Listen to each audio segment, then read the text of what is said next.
बिस्मिल्लाहिर्रहमानिर्रहीम। अस्सलाम वालेकुम वीवर्स। आज मैं आपसे वनीला कस्टर्ड पाउडर की रेसिपी शेयर कर रही हूँ। ये बहुत ही टेस्टी बनता है।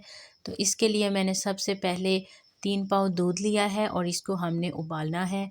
दूध बॉयल करने के साथ साथ हमने इसमें चीनी शामिल करनी है। तो मैं 3 पाव दूध के लिए 6 चम्मच चीनी इस्तेमाल कर रही हूँ और ये बिल्कुल नॉर्मल टेस्ट बना है। और अगर आप मीठा टेस्ट पसंद करते हैं तो आप और चीनी शामिल कर सकते हैं।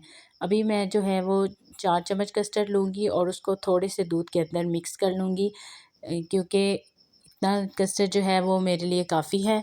मैंने एक थिक सी लेयर तैयार करनी है, तो मैं जब ऐड करूँगी तो फिर मैं देख लूँगी, अगर मुझे और ज़रूरत हुआ तो मैं साथ में और भी ऐड कर लूँगी। और अभी दूध उबल चुका है तो मैं इसको लो फ्लेम कर लूँगी और फिर थोड़ा थोड़ा कस्टर्ड शामिल करती जाऊँगी और उसको मिक्स करके पकाती जाऊँगी। आपने एकदम से सारा कस्टर्ड ऐड नहीं करना और ना ही तेज़ चूल्हे पे इसको शामिल करना है। इससे ये होगा कि आपके कस्टर्ड में गुठलियाँ बन जाएंगी और आपकी जो कस्टर्ड की कंसिस्टेंसी है वो बिल्कुल अच्छी नहीं बनेगी। तो अभी हमने इसको थोड़ी देर पकाते रहना है। यहाँ पे मुझे ये पतला लग रहा था तो इसलिए मैंने इसमें 1 चम्मच और मिक्स करके ऐड कर लिया है, लेकिन मैं क्लिप नहीं ले सकी, लेकिन मैं आपसे शेयर कर रही हूँ। और फिर मैंने इसमें किशमिश ऐड करके इसको थोड़ी देर और पका लिया है और अब जो है ये मुझे बिल्कुल सेट लग रहा है। तो इसको अब मैं ठंडा होने के लिए छोड़ दूँगी।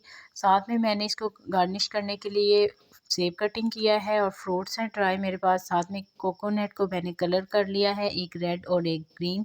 साथ में मैं वाइट कोकोनट पाउडर भी यूज़ करूँगी। कस्टर्ड जो है वो ठंडा हो चुका है, तो मैं सबसे पहले डिश में सेब शामिल करूँगी और इनको फिर मैंने अच्छे से सेट कर लिया है। आप इसके साथ और फ्रूट्स भी ऐड कर सकते हैं। मेरे पास इस टाइम पे सिर्फ सेब ही अवेलेबल था, तो मैंने इसी से काम चला लिया है।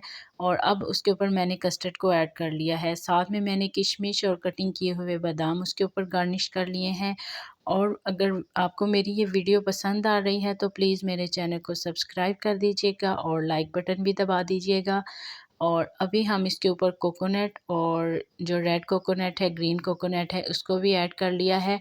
और ये मैंने सिंपल फूड कलर ऐड किया है इसके अंदर और एक ड्रॉप जो है वाटर का ऐड करके मिक्स कर लिया है। तो ये बहुत ही खूबसूरत सा कलर आ गया है कोकोनट का, जो कि गार्निश होके बहुत ही प्यारा लग रहा था।